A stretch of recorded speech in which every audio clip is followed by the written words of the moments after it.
আলাইকুম ওয়া রাহমাতুল্লাহি ওয়া বারাকাতুহু। আলহামদুলিল্লাহি রাব্বিল আলামিন ওয়াল আকিবাতু লিল মুত্তাকিন, আসসালাতু ওয়াসসালামু আলা আশরাফিল আম্বিয়াই ওয়াল মুরসালিন। সুপ্রিয় দর্শক, স্বাগত জানাচ্ছি আপনাদের প্রিয় অনুষ্ঠান সরলপথ লাইভের 235তম পর্বে।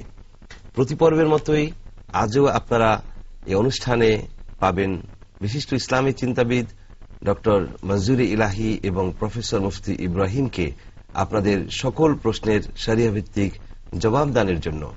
আমাদের এই অনুষ্ঠানে অংশগ্রহণ করুন টেলিফোন, ইমেইল এবং SMS এর মাধ্যমে। চলে যাচ্ছি তাহলে আমাদের মূল পর্ব, প্রশ্নোত্তর পর্বে। প্রথমে আমি একটি SMS নিয়ে নিচ্ছি। SMSটি পাঠিয়েছেন সালমা চিটগাং থেকে। মৃত ব্যক্তিকে যারা গোসল দেয় তাদের উপর কি গোসল ফরজ হয়? এই প্রশ্নের উত্তর দিচ্ছেন প্রফেসর মুফতি ইব্রাহিম। আলহামদুলিল্লাহ ওয়াসসালাতু ওয়াসসালামু আলা রাসূলিল্লাহ ওয়া বা'দ। মৃত ব্যক্তিকে যারা গোসল দেয় তাদের জন্য গোসল ফরজ নয়। তবে হযরত আলী কাররামাল্লাহু ওয়াজহা তিনি যখন তার পিতা আবু তালেবকে দাফন করেছিলেন, কবরস্থ করেছিলেন, নবীজি বললেন যে তুমি গোসল করো, ইগতাসিল, তুমি গোসল করো। এখান থেকে গোসল করাকে মুস্তাহাব বলা যেতে পারে, কিন্তু ফরজ হওয়া তো কোনো এখানে প্রশ্ন আসে না। জি, অনেক ধন্যবাদ। পরবর্তী প্রশ্নটা হচ্ছে, অন্য ধর্মের মানুষেরা জান্নাত পাবে কি? যদি না পেয়ে থাকে তাহলে তাদের জন্য জান্নাত পাওয়া আল্লাহর তরফ থেকে কঠিন করে দেয়া হলো নাকি? ডক্টর মনজুর ইলাহি। জি, আসলে তো আল্লাহ তো একজনই, স্রষ্টা কিন্তু একজন, দিনও একটাই। অতএব অন্য ধর্মের লোকেরা যাবে না সেটা আমরা বলবো না, যাবে, শর্ত একটাই, ঈমান আনতে হবে। ঈমানটা যদি মানে আল্লাহ যেহেতু শেষ নবী তিনি নাজিল করেছেন, পাঠিয়েছেন, শেষ নবীর কাছে যে মেসেজটা তিনি দিয়ে দিয়েছেন সেটা হচ্ছে লাস্ট মেসেজ অফ আল্লাহ। অতএব সেটাই হচ্ছে ধর্তব্য। কোন দেশ থেকে ইনস্ট্যান্টলি যিনি অ্যাম্বাসেডর তিনি যে মেসেজটা নিয়ে আসেন সেটা হচ্ছে লাস্ট মেসেজ, ওই দেশের পক্ষ থেকে, আল্লাহর পক্ষ থেকে লাস্ট মেসেজ অনুযায়ী তিনি যেটা বলেছেন, যে যে ধর্মের অনুসারী থাকুক না কেন। যেমন সম্ভবত সূরা আল বাকারার একটা আয়াত আছে, আর আরেকটা আয়াত আছে সূরা আলে ইমরানের মধ্যে। না, এটা না, এটা ছাড়াও আরেকটা আছে, সেটা হচ্ছে যে যারা ঈমান এনেছে, যারা সাবি, যারা ইহুদি এবং যারা নাসারা, তাদের মধ্য থেকে যারা ঈমান আনবে তাদের কথা বলছে লা খাউফুন আলাইহিম ওয়া লা হুম ইয়াহজানুন। অর্থাৎ যে যেই ধর্মের অনুসারী হোক না হয়ে থাকুক না কেন, তারা যখন ঈমানের মধ্যে আসবে তখন যে কোনো ধর্মাবলম্বীর পক্ষেই আসলে আল্লাহর কাছে মুক্তি পাওয়া, নাজাত পাওয়া, জান্নাত পাওয়া সম্ভব। মানে মুসলিম হলেই জান্নাত, সেটি হচ্ছে কথা। হয়তো প্রশ্নকারী বোঝাতে চেয়েছেন যে তিনি তার অবস্থানে অনড় থেকে যাবেন কিনা, সেই গ্যারান্টি তো কোরআন দেয়নি।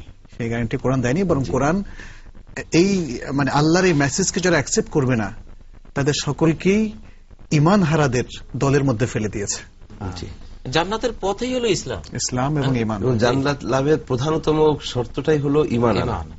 জি, অনেক ধন্যবাদ। প্রশ্ন এসছে, ঈদে মিলাদুন নবী উপলক্ষে কি কি আমল করা যায়, আর সূরা কাফের ফজিলত কি? প্রফেসর ইব্রাহিম। ঈদে মিলাদুন নবী বলতে কোন ঈদ ইসলামে নাই, এর কোনো অস্তিত্বই নেই। যেটা ইসলামে ঈদ আছে সেটা হলো ঈদ উল ফিতর, ঈদ উল আযহা। সহিহ বুখারী, সহিহ মুসলিম, নাসাঈ সহ বিভিন্ন হাদিস গ্রন্থে ঈদের কথা এসছে। কিতাবুল ঈদাইন, সমস্ত হাদিস গ্রন্থের যে পর্ব, ঈদ পর্ব, সেখানে লেখা হয় কিতাবুল ঈদাইন, দুটো ঈদের পর্ব। দুই ঈদ বলতে ঈদ উল ফিতর রোজার ঈদ, আর একটা হলো ঈদ উল আযহা কোরবানির ঈদ। এছাড়া তৃতীয় কোন ঈদের অস্তিত্ব ইসলামে নাই। আর নবী সাল্লাল্লাহু আলাইহি ওয়াসাল্লাম নিষেধ করেছেন তার পরবর্তীতে, আল্লাহুম্মা লা তাজআল কবরি ঈদান, হে আল্লাহ আমার কবরকে আপনি ঈদ বানিয়ে ফেলেন না। আমার উম্মতের লোকেরা যাতে আমার কবর কেন্দ্রিক, আমার মৃত্যু পরবর্তীতে এগুলোকে কেন্দ্র করে কোনো উৎসব যাতে পালন না করে তিনি দোয়া করে গেছেন।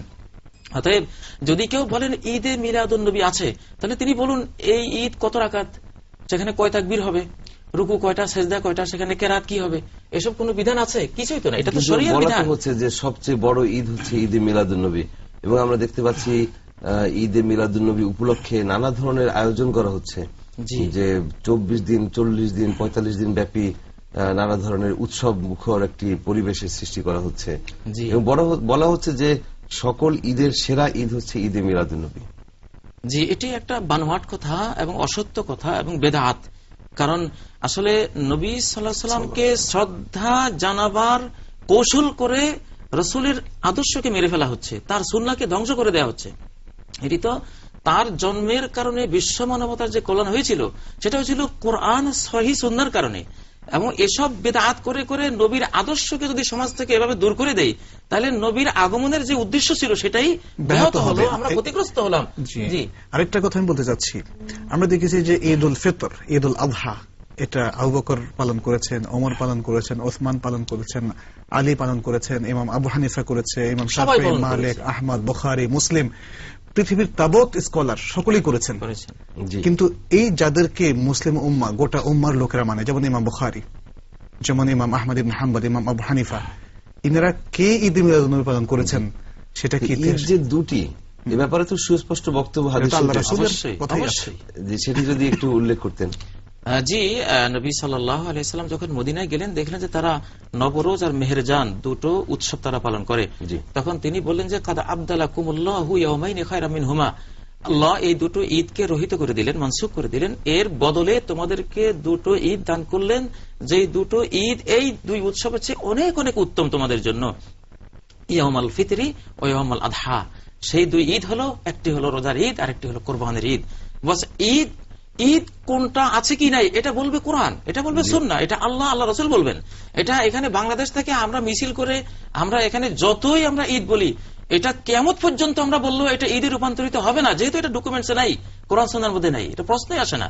এগুলো খ্রিস্টানদের অনুকরণ, খ্রিস্টানরা নবীর জন্মদিবসকে কেন্দ্র করে তারা উৎসব পালন করে, তাদের দেখা দেখি পর জাতির প্রতি আমাদের যে লোলুপ দৃষ্টি, আমাদের মানে অন্যের কালচারের প্রতি যে আমাদের যে একটা অন্ধ অনুকরণ, নিজের সংস্কৃতি, নিজের সহিহ সুন্নাহ, নবী সুন্নাহকে বিসর্জন দিয়ে আমরা পরজাতির পদলেহনে যে অভ্যস্ত হয়েছি, এসব পরাজিত মানসিকতা থেকেই এসব বেদাত, কুসংস্কার সমাজের মধ্যে নতুন এগুলো তো এমনি ডেঞ্জারাস। এরপরে নতুন জিনিসগুলোকে যদি পরিপূর্ণ ইসলামিক অনুষ্ঠানের আকার দেওয়া হয় এবং সেটাকে বিশাল সওয়াবের কাজ বলে চালিয়ে দেওয়া হয়, এ সম্পর্কে তো রাসূলুল্লাহ সাল্লাল্লাহু আলাইহি ওয়াসাল্লাম মারাত্মক বাণী উচ্চারণ করেছেন, ইয়াকুম ওয়া মুহদাসাতিল উমুর মান আহদাথা ফি আমরিনা মা লাইসা মিনহু ফাহুয়া রাদ্দুন, ফাহুয়া রাদ্দুন, এটা কঠিন কথা। কিন্তু এবং কিয়ামতের ময়দানে নবী বলবেন সোহকান সোহকান, দূর হও দূর হও আমার কাছ থেকে, আমার ধর্মকে, আমার সুন্নাহকে বদলে দিয়েছিলে, বিকৃত করেছিলে, দূর হও আমার কাছ থেকে।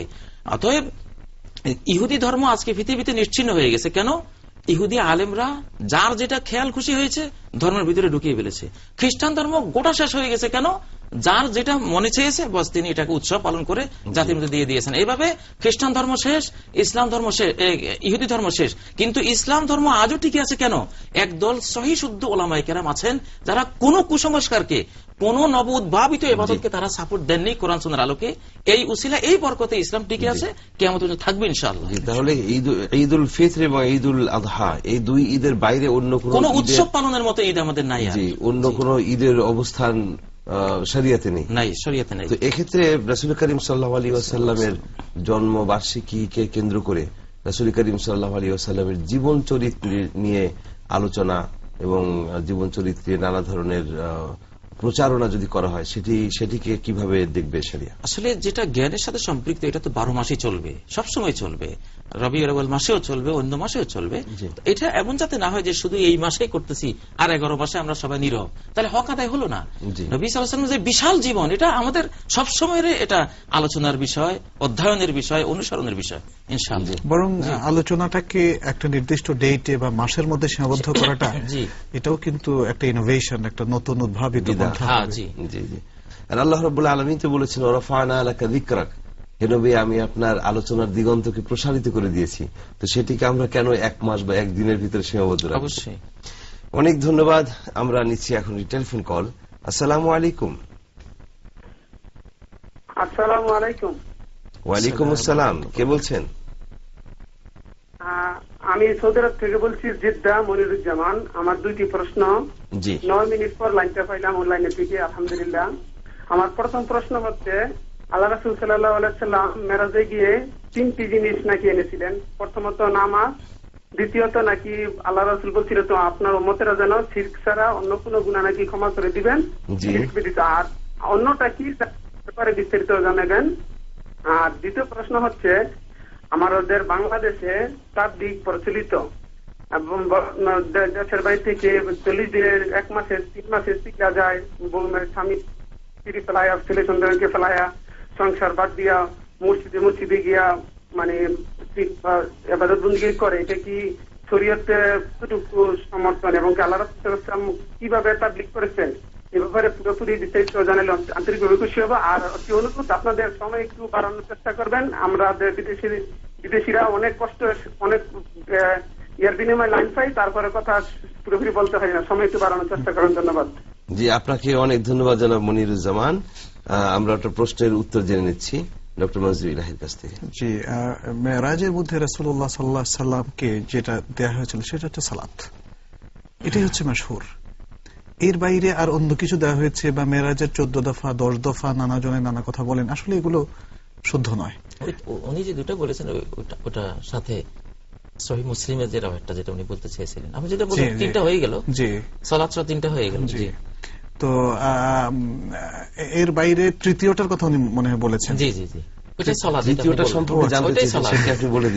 আচ্ছা, তো যাই হোক, এরপরেও আমি দেখেছি যে অনেকে বিভিন্ন দফা নিয়ে আলোচনা করে, যেটা ওয়াকাদা রাব্বুকা আল্লা তা'বুদু ইল্লা ইয়্যাহ। আসলে এমন কোন দলিল নাই যে এই দফাগুলো মেরাজের মধ্যে হয়েছে। এতটুকু যে যেমন সূরা বনী ইসরাঈল, যেটাকে সূরা আল ইসরাও বলা হয়, তার প্রথম আয়াতটা তো ইসরা সম্পর্কিত ঘটনা, সেই কারণে অনেকেই ভেবেছেন যে এই সূরাটা আল্লাহ তাআলা হয়তো তাকে মেরাজের মধ্যে দিয়েছেন, এই জন্য সে দফাগুলো আলোচনা করা হয়। সেটা আসলে শুদ্ধ নয়, বরং সেটা বিভিন্ন সময় এসছে। আর তাবলীগ কিংবা তিনি দ্বীনের প্রচারের জন্য একটা নির্দিষ্ট সময় বের হয়ে পরিবার পরিজনের ব্যাপারে বা তাদের বিষয়টিকে উপেক্ষা করার বিষয়টা তিনি প্রশ্ন করেছেন।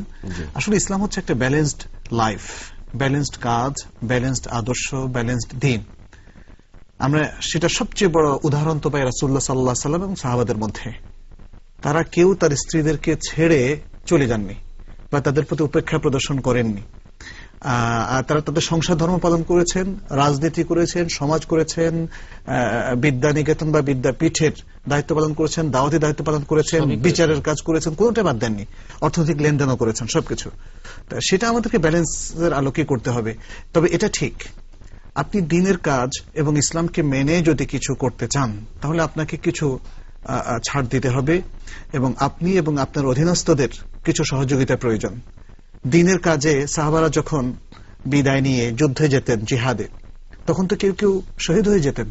তাহলে এই গ্যারান্টি বা কোথায় যে তিনি সুস্থ হয়ে আবার স্ত্রীর কাছে ফিরে আসবেন? অতএব দ্বীনের কাজে, তবে সেই কাজটা সহি হওয়া দরকার। সেই সহি দ্বীনের কাজে যদি কেউ যান, তাহলে তার ওয়াইফকে কিছু স্যাক্রিফাইস করতে হবে, তার সন্তানকে কিছু স্যাক্রিফাইস করতে হবে, এবং তিনি দ্বীনের কাজে যে টাকা পয়সা ব্যয় করেন সেখানেও স্যাক্রিফাইসের প্রশ্ন আসে। সব টাকা দিয়ে যদি জাগতিক কাজে তিনি ব্যয় করেন, নিজের আনন্দ উল্লাস কিংবা ব্যবসা বাণিজ্যে, তাহলে দ্বীনের কাজে তো কিছু আসবে না। আমাদের কিছু মেধা, আমাদের কিছু সম্পদ, আমাদের কিছু টাকা পয়সা, এসব কিছু, এবং আমাদের কিছু ত্যাগ তিতিক্ষা, এগুলো দ্বীনের জন্য বরাদ্দ করা উচিত। জি, জনাব মনিরুজ্জামানের আরেকটি প্রশ্ন ছিল যে রাসূল করিম সাল্লাল্লাহু আলাইহি ওয়াসাল্লামের তাবলীগে দ্বীনের পদ্ধতি কি ছিল?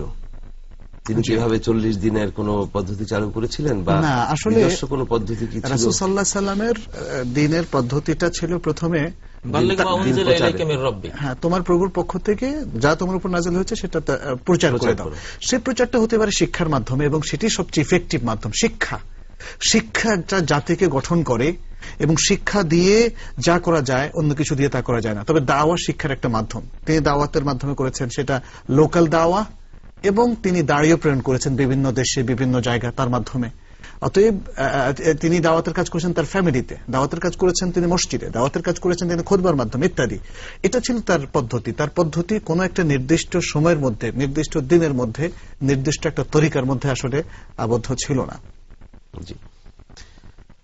অনেক ধন্যবাদ প্রশ্নের